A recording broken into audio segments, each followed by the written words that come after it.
오전에 논의 상황 좀 어떻게? 오전에 7지 정도 논의를 했습니다. 후보 추천위원 구성 관련된 부분하고, 그 다음에 이제 공수처의 대상 범죄 중에 직무 관련 범죄, 가 포함되는 것이 맞느냐 안 맞느냐. 근데 후보 추천 부분도 결론을 못 내고 수사 대상 중 공무원의 직무 관련 범죄를 포함시키기 위해서 하냐 말 것이냐 부분도 결론을 못 내고 서로가 논의만 하다가 보류시켜놓고 지금 지청회를 했습니다. 쉽게 하면은 그때는 좀 결론이 날 거라고 보세요? 글쎄, 뭐, 지금 워낙에, 의견들이, 팽팽하고, 결론이 나기가 쉽지는 않을 것 같습니다.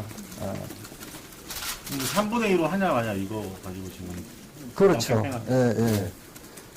그런데 다시 한번 복기를 하자면, 공수처의 위헌적 그 요소에 대해서는, 우리 헌법학계부터 해가지고 실무하시는 분들까지 많은 이제 위헌성에 대해서 논란이 있습니다.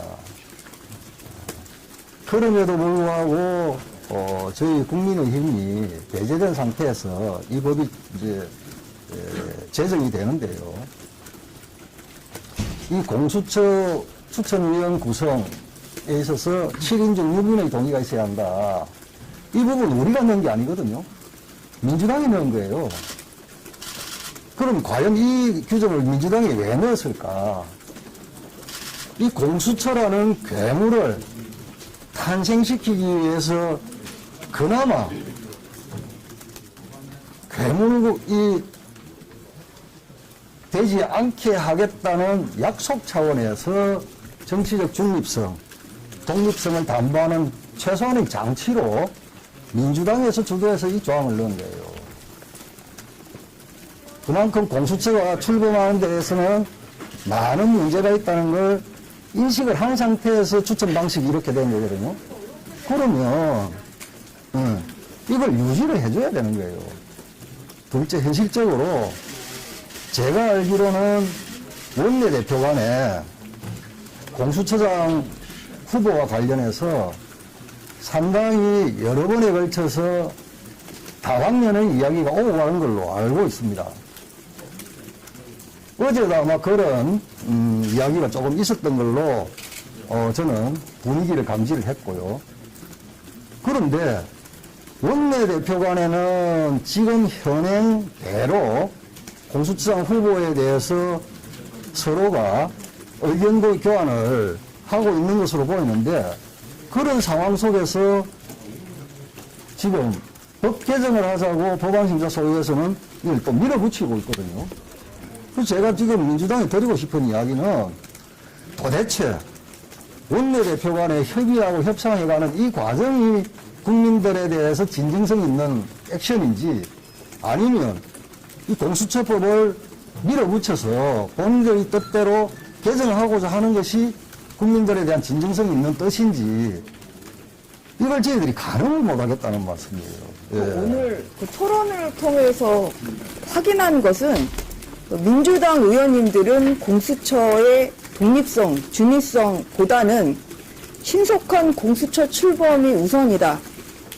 이러한 의사가 있음을 확인했습니다. 또 한 가지, 민주당 의원님들이 세 분이 공수처법 개정안을 발의하셨는데요. 공수처장 후보 추천에 3분의 2 이상의 찬성만 있으면 된다고 그 요건을 완화한 것은 김용민 의원 안 하나입니다. 박범계 의원안, 백혜련 의원안, 이 두 분의 개정안에는 후보 추천에 대해서는 현행과 같이 6명 이상의 찬성으로 추천한다. 이 부분 유지하고 있습니다.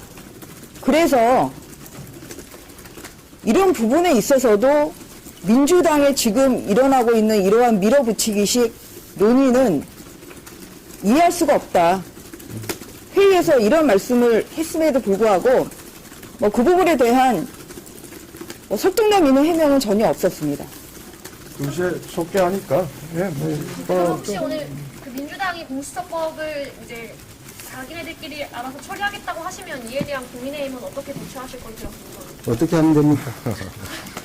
혹시 뭐 생각이 있으신지? 아니, 좀 알려주세요. 좀 알려주십시오. 저희들도 워낙 뭐 비상식적이고, 초법적으로 국회를 운영하려고 하니, 저희들이 어떻게 뭐 대항할 방법이, 뭐 저희들은, 전국적으로는 원내 지도부의 뭐 방침이 있을 수도 있겠지만, 저희들이 이 저항을 해야죠. 하는데, 어떻게 저항해야 될지는 저희들 뭐 좀 알려주시면. 오늘 공수처법 말고도 이제 뭐 5.18 특별법이나 뭐 사법 개정안 등 다양한 좀 중요한 쟁점 법안들을 통과시킬 것이라고 하셨는데 이거에 대해서는 좀 어떻게 공감이 있으신가요? 지금 오전에 2시간 가량 심사를 했는데 공수처법 여러 쟁점 중에 한 개 하고 두 번째 수사 대상 하다가 지금 정해를 한 거거든요. 공수처법만 해도 사실상 이렇게 진지하게 공수처법에 대해서 논의가 된 거는 공수처법 제정된 이후에 사실 처음입니다.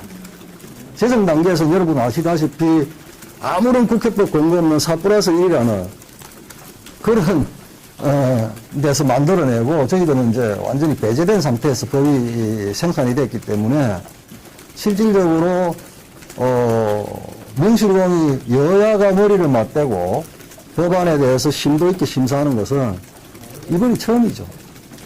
그러다 보니 이제 그간에는 여러 가지 토론의 장에서 빗겨나 있었잖아요. 거의 뭐 일방적으로 뜻을 모아서 만들었기 때문에.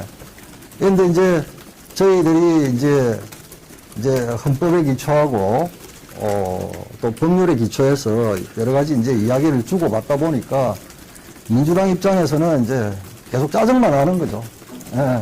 일방적으로 만들었던 법에 대해서. 근데 지금 하는 이제 시도나 작업은 현재의 법에 대해서도 이제 갑론을박이 되니까 민주당이 이제 감당이 안 되는 상황인데, 근데 개악을 하자고 하니 저희들로서는 더 뭐 기가 찰 노릇이고 민주당도 상당히 부담스러워 하고 있는 것 같기도 하고요. 예. 공무원 그 문제 대상에 대해서 어떤 논의가 있는지 조금만 구체적으로 말씀해 주세요. 그거는 이런 겁니다. 검찰 업무든 판사 업무든 사건이라는 것은 당사자가 있거든요. 가해자가 있고 피해자가 있고, 이득을 보는 사람이 있고 손해를 보는 사람이 있고, 이러다 보면 항상 실무에서 보면 50% 이상 그 사건 당사자로부터 뭐 사건 해결 잘 됐다라는 동의를 받기가 쉽지 않은 구조 자체가, 이 업무 자체가. 그러다 보면 직권남용이나 직무유기 시비가 걸릴 수 있는 소지가 상당히 다분합니다. 그거는 정치적인 사건이다 아니다 이걸 떠나서 전국에 있는 수천 명의 판검사가 매일같이 수사라는 결과를 내거나 재판 선고를 하거나 하면 그런 시비에 휘말리거든요. 근데 이게 대체적으로 죄명으로 이렇게 귀결시키다 보면 직권남용 또는 직무유기예요. 이런 상황인데 이게 다 공수처의 수사 대상이 된다. 그러면 지금 현재 공수처가 정권의 홍위검찰이다. 정권의 칼날이다. 많은 비판이 있고 비난이 있는 거는 일반적인 거 아닙니까? 근데 말 안 듣는 판사, 말 안 듣는 검사를 향해서 직권남용 직무유기의 칼을 들이대기 시작하면 과연 검사 판사들이 정말 법에 따라서 좌우면하지 않고 업무를 수행할 수 있을까? 자칫 정권의 입맛에 맞는 그런 판결이나 수사를 하려고 몸을 사리지는 않을까. 결국 그래 되면 당사자가 다 불만이 있더라도 법과 원칙으로 재판을 했기 때문에 그나마 사회가 유지가 되는 거거든요. 근데 이게 흔들릴 수 있다. 자칫 법과 원칙을 벗어난 또 다른 고민거리가 있을 때는 검찰 업무나 법원 업무가 제대로 될 것이냐 하는 걱정은 제가 법원행정처 차장에게도 이야기했고 법무부 차관, 신임 차관에게도 이야기했는데 그분들도 다 실무를 해보신 분들이기 때문에 상당히 공감하는 그런 분위기였죠. 사실상 이게 고위공직자 부패 사건을 수사하자는 거 아닙니까? 본질적으로. 그러면 부정부패 사건에 초점이 맞춰져야 되고 공수처라는 것이 반헌법적 요소가 있다는 이런 시비가 걸리는 마당에 저희들이 100번 양보해서 공수처가 출범을 하더라도 필요 최소한의 고위공직자 국민들께서 볼 때 용납할 수 없는, 용서할 수 없는 부패 사건들에 한정적으로 공수처가 활동을 하는 것이 맞지 않겠습니까? 근데 이게 전체 직무범죄까지 다 늘려놓으니까 저희들이 우려하는 게 크죠. 통계적으로 분석을 해봤더니 고위공직자 해당 범죄에 관련돼서 입건된 숫자가 판사, 검사가 그 범위 내에서 90%가 넘습니다. 그럼 그 90% 넘는 사건의 대부분이 직권남용, 직무유기와 같은 직무범죄입니다.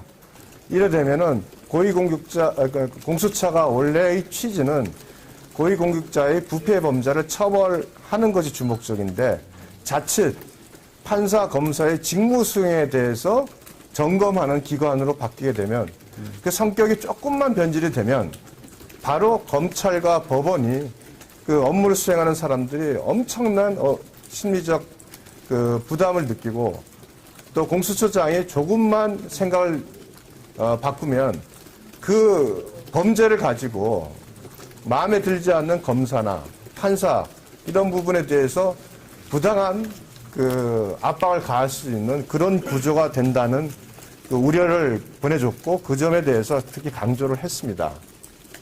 상당히 실무하시는 현실적으로 국민들의 직접적인 사건을 처리하는 현장에서의 검사나 판사들은 상당히 이 부분에 대해서 본인들이 법과 양심에 따라서 원칙에 따라서 수사나 재판 업무에 매진할 수 없을 우려가 있다는 이것은 위험성의 정도가 상당히 심각합니다. 아마 훨씬 많은 사건들이 고소고발이 될 겁니다. 민주당 그걸 왜 그럼 하자고 계속 주장하는 거예요? 그러니까 저희들 우려하는 이러한 정권의 입맛에 맞지 않는 판사, 검사, 길들이기 내지는 찍어내기 이런 데 악용하기 위해서 이걸 집어넣은 게 아닌가. 그 외에는 저희들이 이 정치인이기 전에 법률가 입장에서 또 실무를 오랫동안 해본 사람의 입장에서는 참 저희들은 좀 이해하기가 쉽지가 않습니다. 아마 법조에 있는 동료들하고도 한번 소통을 하고 교감을 한번 해보십시오. 이 상당히 위험한 법입니다. 그래서 그 유상범 의원님은 오히려 그 범위를 좀 축소하자 이제 이런 개정안을 내셨습니다. 이 부분에 대해서 그 법원 행정처 차장은 공감한다. 이런 의견을 제시한 바 있습니다. 그리고 이제 추가 그 용인 직무 관련 범죄를 배제하는 안에 대해서 입법 정책적인 문제지만 개인적으로는 공감한다라고 우리 법원 행정처 차장께서는 답변을 해주셨고 차관께서도 우리 김도읍 의원이 말씀하신 부분에 대해서 실무상 우려가 있는 부분에 대해서는 일정 부분 공감하는 취지의 답변을 주셨습니다. 그리고 용인 의원의 좀 개정안에 있는데요. 이제 이것은 그 고위공직자 범죄에 업무상 위력 등에 의한 간음죄를 오히려 추가하자는 것입니다. 이제 아시는 바와 같이 올해 오거돈 전 부산시장, 박원순 전 서울시장 이런 그 지자체장들의 권력형 성범죄가 발생을 했습니다. 그리고 이 부분에 대해서 경찰이랑 검찰이 진정성 있게 수사를 하고 있느냐 이 부분에 대해서는 굉장히 국민적 의혹이 많기 때문에 용인 의원의 수정안은 오히려 권력형 성범죄로 독립된 수사기관에서 이제 수사하자는 이러한 그 개정안이다.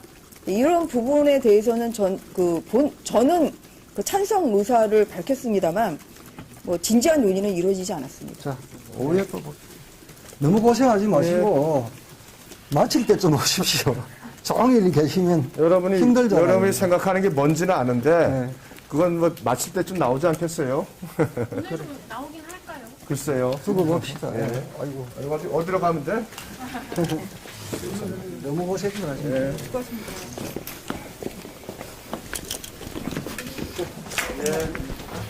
아, 감사합니다.